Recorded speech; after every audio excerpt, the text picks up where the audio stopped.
بسم اللہ الرحمن الرحیم۔ ایک بادشاہ کے دربار میں ایک اجنبی نوکری کی طلب لیے حاضر ہوا۔ قابلیت پوچھی گئی، کہا سیاسی ہوں۔ عربی میں سیاسی افہام و تفہیم سے مسئلہ حل کرنے والے معاملہ فہم کو کہتے ہیں۔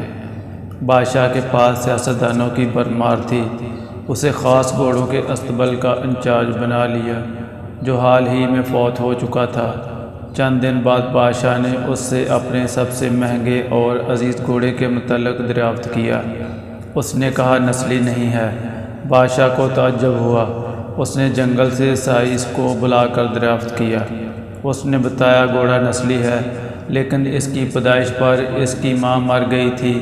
یہ ایک گائے کا دودھ پی کر اس کے ساتھ پلا ہے۔ مسئول کو بلایا گیا۔ تم کو کیسے پتہ چلا اصلی نہیں ہے؟ اس نے کہا جب یہ گھاس کھاتا ہے تو گایوں کی طرح سر نیچے کر کے، جبکہ نسلی گھوڑا گھاس منہ میں لے کر سر اٹھا لیتا ہے۔ بادشاہ اس کی فراست سے بہت متاثر ہوا۔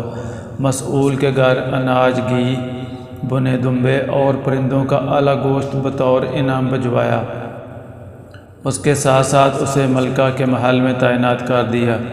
چند دنوں بعد بادشاہ نے مصاحب سے بیگم کے بارے رائے مانگی۔ اس نے کہا طور و اطوار تو ملکہ جیسے ہیں، لیکن شہزادی نہیں ہے۔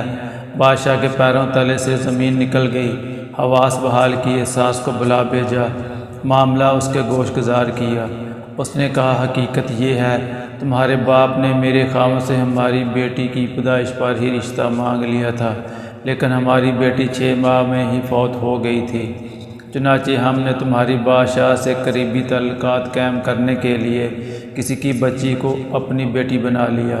بادشاہ نے مصاحب سے دریافت کیا تم کو کیسے علم ہوا؟ اس نے کہا اس کا خادموں کے ساتھ سلوک جاہلوں سے بدتر ہے۔ بادشاہ اس کی فراست سے خاصا متاثر ہوا۔ بہت سا اناج، بھیڑ بکریاں بطور انعام دی، ساتھ ہی اسے اپنے دربار میں متعین کر دیا۔ کچھ وقت گزرا، مصاحب کو بلایا، اپنے بارے میں دریافت کیا۔ مصاحب نے کہا جان کی امان۔ بادشاہ نے وعدہ کیا۔ اس نے کہا نہ تو تم بادشاہ زادے ہو، نہ تمہارا چلن بادشاہوں والا ہے۔ بادشاہ کو تو آیا مگر جان کی امان دے چکا تھا۔ سیدھا والدہ کے محل پہنچا۔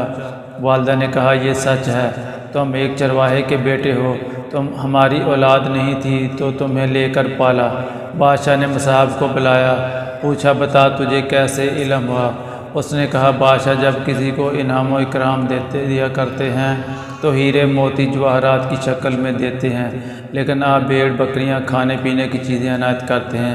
یہ سلوک بادشاہ زادے کا نہیں، کسی چرواہے کے بیٹے کا ہی ہو سکتا ہے۔ عادتیں نسلوں کا پتہ دیتی ہیں۔ عادات، اخلاق اور طرز عمل خون اور نسل دونوں کی پہچان کرا دیتے ہیں۔